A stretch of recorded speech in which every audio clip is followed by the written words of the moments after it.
ओम शांति। 30/5/26 की मुरली है।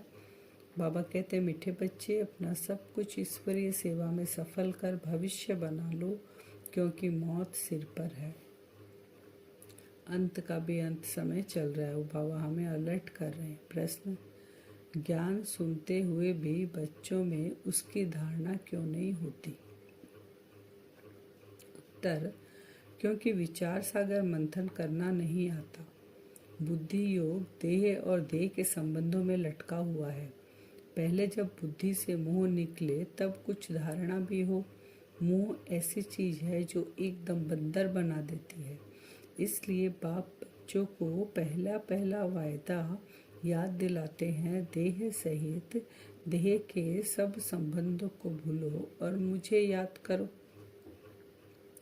बाबा कहते हैं कि विचार सागर मंथन हम नहीं करते हैं और बुद्धि संबंधों में लटकी हुई रहती है, इसलिए मोह भी नहीं निकलता है। तो पहला पहला हमारा वायदा क्या था कि देह, खुद की देह, देह के सब संबंध, पदार्थ, वैभव जो भी है सबको हमें भूलना है। वही बाबा याद दिला रहे हैं। गीत है, भोलेनाथ से निराला कोई और नहीं, ऐसी बिगड़ी को बनाने वाला कोई और नहीं। ओम शांति। बाप बैठ समझाते हैं। अब बच्चों को यह तो अच्छी तरह मालूम है कि बेहद के बाप को ही कहा जाता है बिगड़ी को बनाने वाला। श्री कृष्ण बिगड़ी को सुधार नहीं सकते। गीता का भगवान श्री कृष्ण नहीं है, शिव है। बाबा ने कहा, तकदीर जो बिगड़ गई है सबकी, उसको सुधारेगा कौन? वो केवल परमपिता परमात्मा, हम आत्माओं के पिता के अलावा कोई नहीं कर सकता देहधारी। क्योंकि जो जितने भी देहधारी हैं, चाहे वो देवकुल की आत्माएं क्यों ना है, चाहे वो श्री कृष्ण क्यों ना है, लेकिन अपनी माने वो देहधारी भी की तकदीर अभी बिगड़ गई है सबकी, वो चाहे कितनी भी उच्च कोटि की आत्मा हो।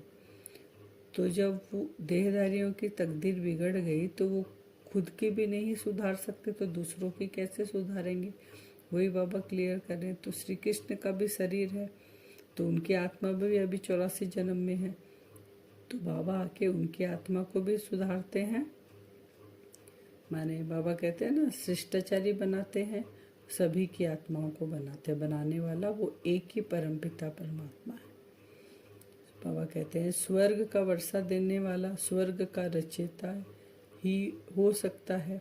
स्वर्ग का वर्षा कौन देगा? जो स्वर्ग रचेगा वही देगा। यही भारत की मुख्य बड़े से बड़ी भूल है। श्री कृष्ण को बाबा कोई कह नहीं सकता। वर्षा बाबा से ही मिलता है और भारत को ही मिला था। प्रॉपर्टी किससे मिलती है? हमेशा भाई भाई से प्रॉपर्टी नहीं मिलती। प्रॉपर्टी देते हैं, चाहे लौकिक में देखें तो लौकिक पिता से प्रॉपर्टी मिलती है, अभी हमें पारलौकिक पिता से प्रॉपर्टी मिल रही है, शिव बाबा से। भारत में ही श्री कृष्ण सहजादा, राधे सहजादी गाई हुई है। महिमा ऊंचते ऊंच एक बाप की है। श्री कृष्ण है ऊंचते ऊंच रचना, विश्व का मालिक। रचयिता तो एक ही बाप है, शिव बाबा, और श्री कृष्ण और राधे वो उनकी रचना है, वो विश्व के मालिक है। उनको कहा जाता है सूर्यवंशी डिट्टी डिनास्टी। गीता आदि सनातन देवी देवता धर्म का शास्त्र है। सतयुग में तो किसी को ज्ञान सुनाया नहीं, संगम पर ही बाप ने सुनाया है। चित्रों में भी पहले ये सिद्ध करना है, दोनों के चित्र देते हैं। गीता का भगवान यह रचयिता है जो पुनर्जन्म रहित है, न कि श्री कृष्ण रचना। तुम जानते हो शिव बाबा ही हीरे तुल्य बनाते हैं। गाया भी जाता है, हीरे तुल्य कोड़ी तुल्य। बच्चों की बुद्धि में ये रहना चाहिए कि बाप का फरमान है, तुम मुझे याद करो और वर्षे को याद करो। वह है बेहद का बाप, कृष्ण तो है हद का मालिक। बाबा कहते हैं दोनों का चित्र रख के समझा सकते हैं हम। यह हद का बाप, यह है बेहद का। बाबा कहते हैं हद का मालिक है ये, लेकिन बाबा नहीं बन सकते श्री कृष्ण। और ये जीवन है हीरे तुल्य, ये जीवन है कोड़ी तुल्य। ये कोड़ी से बाबा हमें हीरे तुल्य बनाने के लिए आया है। शिव बाबा तो राजा नहीं है ना। बाबा कहते हैं विश्व का राजा मैं नहीं बनता हूँ, विश्व का राजा श्री कृष्ण को बनाते हैं। गीता की वास्तव में बड़ी महिमा है, साथ साथ भारत की भी महिमा है। भारत सब धर्म वालों का बड़ा तीर्थ है। इस क्यों शिव बाबा भारत पे इस अविनाशी खंड में आते हैं, इसलिए बच्चों को बुद्धि में अच्छी रीति रखना चाहिए। शिव बाबा हमको वर्षा दे रहे हैं, कहते हैं मामेकम याद करो तो विकर्म विनाश होंगे। कृष्ण को याद करने से विकर्म विनाश नहीं होंगे। बाबा ने साफ साफ कह दिया है। तो द्वापर युग से हम क्या कर रहे थे, मैंने देवी देवताओं की आत्माओं को याद कर रहे थे, इसीलिए हमारे विकर्म विनाश हुए नहीं और ही बढ़ते गए। रावण की प्रवेशता दिनों दिन बढ़ती गई। तो बाबा कहते हैं मुझे याद करेंगे तो विकर्म विनाश होंगे। तो हम अभी बाबा को याद कर कर विकर्म विनाश हमें करना है, क्योंकि बाबा कहते हैं मौत सामने खड़ा है। वह सर्वशक्तिमान तो है नहीं, कौन? श्री कृष्ण सर्वशक्तिमान बाप है। वर्षा भी वह देते हैं। मनुष्य कृष्ण को याद करते रहते हैं। अच्छा समझो, कृष्ण ने कहा है, वह भी कहते हैं देह के संबंध छोड़ मामेकम याद करो। आत्मा तो बाप को याद करेगी ना, कृष्ण तो सभी आत्माओं का बाप नहीं है। यह सब विचार सागर मंथन कर बुद्धि में धारण करना चाहिए। बाबा बार बार ये हम कितना समझा रहे हैं कि अब कोई भी देह में हमें नहीं फंसना है, समय नहीं है। अब वह खुद आए कहते हैं तुम्हारा यह धन दौलत आदि सब खत्म हो जाना है, किनकी दबी रहेगी धूल में, अर्थक्वेक आदि होंगे, यह सब खलास हो जाएगा। एरोप्लेन्स गिरते हैं, वह आग आधी लगती है तो पहले पहले अंदर चोर घुसते हैं। जब तक पुलिस आए तो बाप समझाते हैं बच्चे देहधारियों से मोह निकालना चाहिए। बाबा कितना क्लियर करके समझा रहा है कि बच्चों का मोह देहधारियों से निकल जाए, क्योंकि अभी देहधारियों से मोह लगाना बच्चों की को प्राप्ति नहीं होगी। बच्चे को विश्व का मालिक का पद कम हो जाएगा। बाबा कितना समझा रहे हैं। मोह जीत बनना है। अभी क्या बनना है? अभी मोह में नहीं फंसना है, अभी मोह को जीतना है। देह अभिमान है सबसे पहला नंबर दुश्मन। देवताएं देही अभिमानी है। देह अभिमान आने से ही विकारों में फंसते हैं। तुम आधा कल्प देह अभिमानी रहते हो। सतयुग त्रेता में हम देही अभिमानी रहते हैं। अभी वही दुनिया आने वाली है, बाबा स्थापन कर रहे हैं। तो बच्चों को बार बार कह रहे हैं अब देह को भूलो, अब देही अभिमानी होने की प्रैक्टिस करनी है। जो भी मनुष्य मात्र है बिल्कुल इन बातों को नहीं जानते। मनुष्य मात्र तो जानते नहीं है, वो तो और देह की दुनिया में फंसते जा रहे हैं, रावण के इस भपके में फंसते जा रहे हैं। उनको पता नहीं है, लेकिन हमें पता है। हम निकले ना, हम पुरुषार्थ करें न। परमात्मा को जानते हैं आत्मा क्या है। बाबा कहते हैं मनुष्य मात्र न परमात्मा को जानते हैं। आत्मा क्या है, परमात्मा क्या, आत्मा कितने जन्म लेती है, कैसे पार्ट बजाती है। हम एक्टर्स हैं, ये किसी को पता नहीं है। इसलिए ऑर्फन निधन के कहा जाता है। जिसको अपना नहीं पता, माँ बाप का नहीं पता, अपने पार्ट का नहीं पता, तो बाबा कहते हैं वो क्या है, अनाथ है, भटक ही रहे। अनाथ क्या करता है? भटकता रहता है द्वार द्वार। तो अभी सब भटक ही रहे हैं, कभी किस द्वार पे माथा टेकते हैं, कभी किस पे। वह तो कह देते हैं आत्मा ज्योति में लीन हो जाती है, परंतु आत्मा तो अविनाशी है। आत्मा में 84 जन्मों का पाठ मुदा हुआ है। कहते भी आत्मा स्टार है, फिर भी समझते नहीं। आत्मा सो परमात्मा कह देते हैं, बाप को बिल्कुल जानते नहीं। आत्मा के लिए भी कहते हैं भ्रकुटी के बीच में सितारा चमकता है। परमात्मा के लिए तो कुछ बताते नहीं। उनको परमात्मा कहा जाता है। वह भी परम धाम में रहते हैं, वह भी बिंदी है, सिर्फ पुनर्जन्म रहित है। आत्माएं पुनर्जन्म में आती है। परमात्मा के लिए कहा जाता है ज्ञान का सागर, आनंद का सागर, पवित्रता का सागर। देवताओं को यह वर्षा किसने दिया? बाप ने। बाबा ने दोनों का बताया है। देवताओं को क्या कहा जाएगा? सर्वगुण संपन्न, 16 कला संपूर्ण, संपूर्ण निर्विकारी, मर्यादा पुरुषोत्तम। ये है देवताओं की महिमा। और शिव बाबा की महिमा है, वो सागर है, ज्ञान का, आनंद का, पवित्रता का सागर है। आत्मा को जानते हैं, कहते हैं भ्रकुटी के बीच सितारा। बाबा कहते हैं परमात्मा को नहीं जानते हैं। फिर कहते हैं परमात्मा में लीन हो गई आत्मा, लेकिन ये कैसे हो सकता है? हर आत्मा में संस्कार है, तो लीन कैसे हो सकती है? फिर बाबा कहते हैं उन्होंने ये वर्षा किसने दिया, यह भी नहीं जानते हैं। देवी देवताओं को बाप ही आकर समझाते हैं, उनको ही ज्ञान का सागर कहा जाता है। इस समय आकर ज्ञान देते हैं, फिर प्राय लोप हो जाता है, फिर होती है भक्ति, उनको ज्ञान नहीं कहा जाता। ज्ञान से तो सद्गति होती है। जब दुर्गति हो तब सर्व का सद्गति दाता ज्ञान का सागर आए। बाप ही आकर ज्ञान स्नान कराते हैं, वह तो पानी का स्नान है। बाबा कहते हैं अभी तुमको ज्ञान मिल रहा है। ज्ञान से क्या होता है? रोशनी मिलती है, सारी चीज को हम परख सकते हैं, निर्णय ले सकते हैं, वो शक्तियाँ मिलती है, तो इससे हमारी सद्गति होती है। बाबा आके हमें सद्गति देते हैं, साथ ले जाते हैं। अब बाबा कहते हैं फिर बाद में भक्ति शुरू होती है, फिर तुम दुर्गति में पड़ जाते हो, चक्र फिरता है। तो बाबा आकर हमें ज्ञान का स्नान करा रहे हैं, जो बोलते हैं ना क्लियरिटी वाली नॉलेज देते हैं बाबा, हमको पावरफुल नॉलेज देते हैं, जिसके स्नान से, जिसके मंथन से, जिसको धारण कर कर हम सदगति में जाते हैं। लेकिन वो फिर क्या कर दिए, इसको पानी, स्थूल पानी में ले गए, पानी में जाके डुबकी लगाते हैं। तो पानी में डुबकी तो संस्कारों में जो आत्मा में पाठ नूद है, जो विकर्म हमने किए हैं, उसको पानी कैसे साफ करेगा? तो उससे सदगति हो नहीं सकती, उनका कितना भी डुबकी लगाओ। ये थोड़ी बातें भी धारण करनी चाहिए। मुख्य जो अच्छे अच्छे चित्र है वह बड़े होने चाहिए, जो कोई अच्छी रीति समझ जाए, अक्षर बड़े अच्छे हो। चित्र बनाने वाले को यह बुद्धि में रखना चाहिए, किसी को भी बुलाना, निमंत्रण देकर के आकर परमपिता परमात्मा का परिचय लो। तो बाबा सेवा का तरीका बता रहे, और भविष्य 21 जन्मों के लिए बाप से वर्षा लो। भाई बहनों, पारलौकिक बाप से बेहद सुख का स्वराज्य कैसे मिलता है, सो आकर समझो। बेहद के बाप से वर्षा पाना सीखो, इसमें डरने की तो बात ही नहीं। बुलाते रहते हैं पतित पावन आओ। बाबा के बच्चों को सिखा रहे हैं कि ऐसे जाके उनको बोलो, जो आधा कल्प तुमने पुकारा है वो परमपिता परमात्मा अभी आया हुआ है, हम आपको निमंत्रण दे रहे हैं, समझो। वो हमें वर्षा दे रहा है, इसमें डरने की बात नहीं, आप भी लो। बाप भी कहते हैं काम महाशत्रु है, पावन दुनिया में आना है तो पवित्र जरूर बनना है। पतित उनको कहा जाता है जो विकार से जन्म लेते हैं। सत्युग त्रेता में विष होता नहीं, उनको कहा ही जाता है संपूर्ण निर्विकारी दुनिया।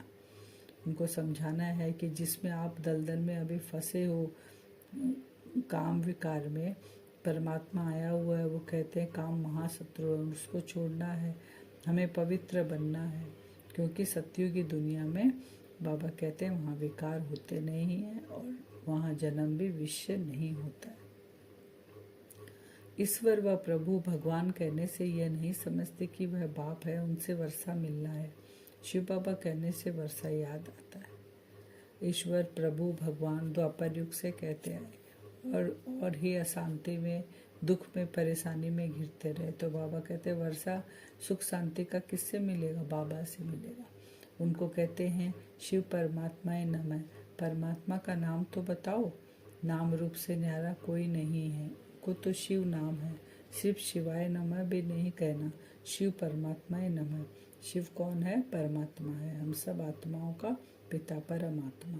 हर एक अक्षर को बहुत अच्छी रीति क्लियर कर समझाना होता है। शिवाय नमः कहने से भी बाप का मजा नहीं आता। मनुष्यों ने तो सब नाम अपने ऊपर रख दिए हैं, शिव भी नाम रखते हैं ना, इसलिए बाबा कहते हैं तुम जानते हो मनुष्य को कभी भगवान नहीं कहा जाता, ब्रह्मा विष्णु शंकर को भी देवता कहा जाता है। मनुष्य बाबा कहते हैं जो नाम रखते हैं ना शिव अपने ऊपर, तो बाबा कहते हैं जब ब्रह्मा विष्णु शंकर को ही देवता कहते हैं और शिव बाबा को परमात्मा है, तो मनुष्य कैसे परमात्मा हो गया? बाप रचयिता तो एक ही निराकार है। जैसे लौकिक बाप बच्चों को रचते हैं ना, वर्षा देते हैं, वैसे बेहद का बाप भी वर्षा देते हैं। लौकिक माँ बाप किसको वर्षा देंगे? अपने बच्चे को। वैसे शिव बाबा भी अपने बच्चों को बेहद का वर्षा देता है। भारत को विश्व का मालिक बनाते हैं। सारी दुनिया का पतित पावन एक ही बाप है, ये थोड़े ही कोई जानते हैं। हमारे धर्म स्थापक भी इस समय पतित है, कब्र दाखिल। बाबा कहते हैं अभी सारी आत्माएं क्या है? पतित है और कब्र दाखिल है। बाबा इन आत्माओं को आकर पावन बनाते हैं और बाबा बोलते कब्र से निकाल कर मैं तुम्हें परिस्थान में ले जाता हूँ। तो बाबा जो धर्म स्थापक है उनकी आत्माएं भी अभी कहाँ है? क्योंकि उनकी आत्मा भी अभी कब्र दाखिल है। उनको आके बाबा कहते हैं ना, उनको भी लास्ट में आके वो सलामी देते, तो फिर अपने धर्म में जो उच्च में पद पाएंगे वो यहीं से लेके जाते हैं। अभी सबकी कयामत का समय है, बाप ही आकर सबको उठाएंगे। कयामत के समय ही खुदा भगवान आते हैं। वही ज्ञान का सागर है। लिखा हुआ है, सागर के बच्चे भस्मीभूत हो गए थे, अर्थात काम चिता पर बैठ काले आयरन एसिड बन गए थे। फिर सुंदर कैसे बने? बाप कहते हैं याद की यात्रा से। बाबा के बच्चे, कहावत भी है ना कि भगवान के बच्चे जो है भस्मीभूत हो गए थे, मन जल गए थे। कौन ऐसे असली में थोड़ी जल गए, आत्मा थोड़ी जलती है। आत्मा काम विकार में जब हम गए तो विकारों में आत्मा फंस गई थी। तो अब धीरे धीरे आयरन एज हो गई, बाबा आके फिर उन आत्माओं को पावन बनाते हैं। अब बेहद के बाप से 21 जन्म के लिए बेहद का वर्षा लो। सत्युग त्रेता में देवताएं राज्य करते थे, सूर्यवंशी, फिर चंद्रवंशी, वैश्य वंशी, फिर शूद्रवंशी। ये चक्र फिरता है ना। आत्मा ही कैसे ऊंच थी और आत्मा ही कैसे नीचे गिरती जाती है। सो अक्षर डालने से सिद्ध होता है कि वही पुनर्जन्म लेते वर्णों में आते हैं। कौन? आत्मा ही आती है, अलग अलग चोला लेकर पाठ बजाती है। आज का वरदान है, याद के मंत्र द्वारा संकल्प और कर्म में अविनाशी सिद्धि प्राप्त करने वाले सिद्धि स्वरूप। कौन से मंत्र है? याद के मंत्र द्वारा याद करना है शिव बाबा को। संकल्प और कर्म में अविनाशी सिद्धि प्राप्त करने वाले सिद्धि स्वरूप। बाबा को याद करेंगे तो हर संकल्प में बाबा कहते हैं सिद्धि प्राप्त होगी। संकल्प कर्म में तो हम सिद्धि स्वरूप बन जाएंगे। आप बच्चे ऑलमाइटी गवर्नमेंट के मैसेंजर हो, इसलिए कोई से भी डिस्कस करने में अपना माइंड डिस्टर्ब नहीं करना। याद का मंत्र यूज करना। जैसे कोई वाणी से या अन्य किसी तरीके से वश नहीं होते हैं तो मंत्र जंत्र करते हैं। आपके पास आत्मिक दृष्टि का नेत्र मन मना भव का मंत्र है, जिससे अपने संकल्पों को सिद्ध कर सिद्धि स्वरूप बन सकते हो। कौन सा मंत्र बाबा ने कहा? हमारे पास आत्मिक दृष्टि का नेत्र है और मन मना भव का मंत्र है। बाबा को याद करेंगे और अपनी दृष्टि वृत्ति को पावन बनाएंगे, दृष्टि वृत्ति को पवित्र बनाएंगे तो सिद्धि स्वरूप बन जाएंगे। स्लोगन, एक्शन कॉन्शियस के बजाय सोल कॉन्शियस बनो। एक्शन तो देह आ गया, इसलिए सोल कॉन्शियस बनना है। अव्यक्त सारे सदाचल अडोल एक रस स्थिति का अनुभव। एक रस का अर्थ यह नहीं कि पुरुषार्थ की रफ्तार सदा एक जैसी हो। एक रस अर्थात सदा उड़ती कला की महसूसता रहे। सर्व संबंधों की अविनाशी तार एक से जुटी हुई हो। एक बाप दूसरा न कोई, यह दृढ़ संकल्प हो। एक भी संबंध कम न हो। सर्व संबंधों की डोर एक बाप से बंधी हुई हो, तब एक रस स्थिति स्वतः रहेगी। एक रस का मतलब बाबा ने कहा एक जैसा पुरुषार्थ नहीं, अविनाशी संबंध बाबा से जुटा हो, दृढ़ संकल्प हो, एक भी संबंध कम न हो, सर्व संबंध बाबा से बंधे हुए हो। इसको कहते हैं एक रस स्थिति। माने एक के साथ सब कुछ, सारे रस एक से लेने हैं। अब हम वरदान से योग करेंगे।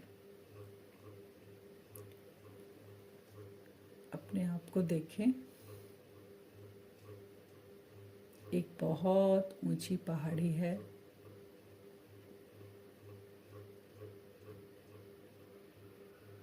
वहां अपने आप को बैठा हुआ देखें।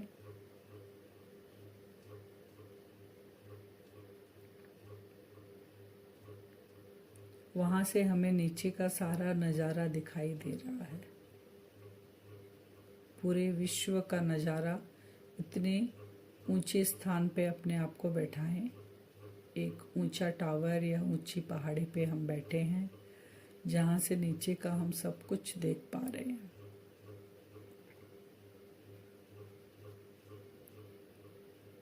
बाबा को बोले, बाबा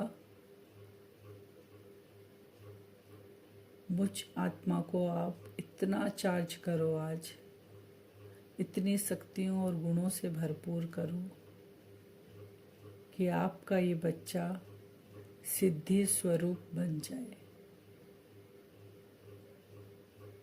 और ये सिद्धि स्वरूप की वाइब्रेशन हर एक आत्मा को जाकर टच करे।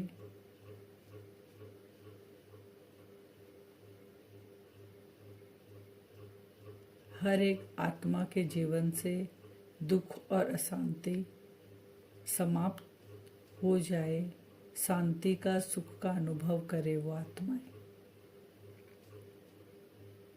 बाबा से देखें एक फाउंटेन की तरह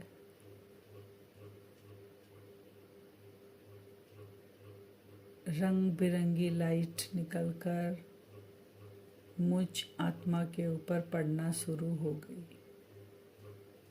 ऊंचे स्थान, एक पहाड़ी पे हम बैठे हैं।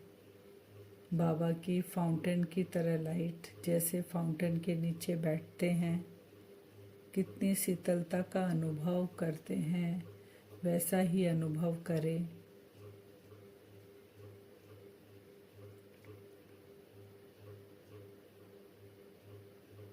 मुझ आत्मा के अंदर वो किरणें प्रवेश कर रही है।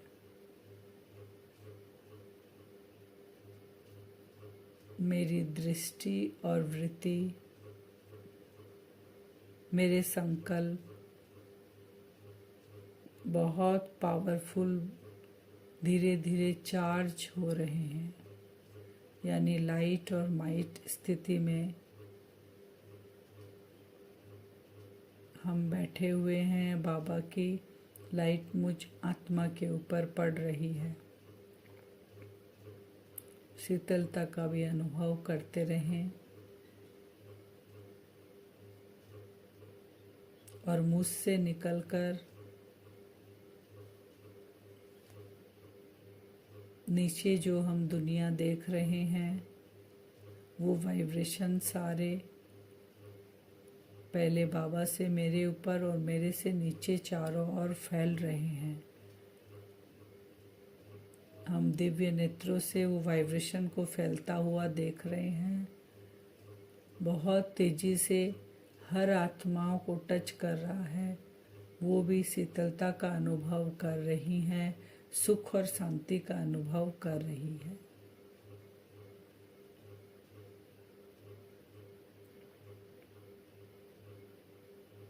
उनको एक जादू सा फील हो रहा है कि अचानक हमें ये क्या टच कर रहा है जो हमारे जीवन में सुख और शांति आने लग गई।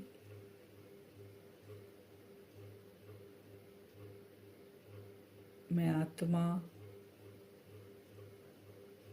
बाबा की जो पावरफुल किरणें मेरे अंदर आ रही है, मुझे वो सारी सिद्धियां प्राप्त हो रही है।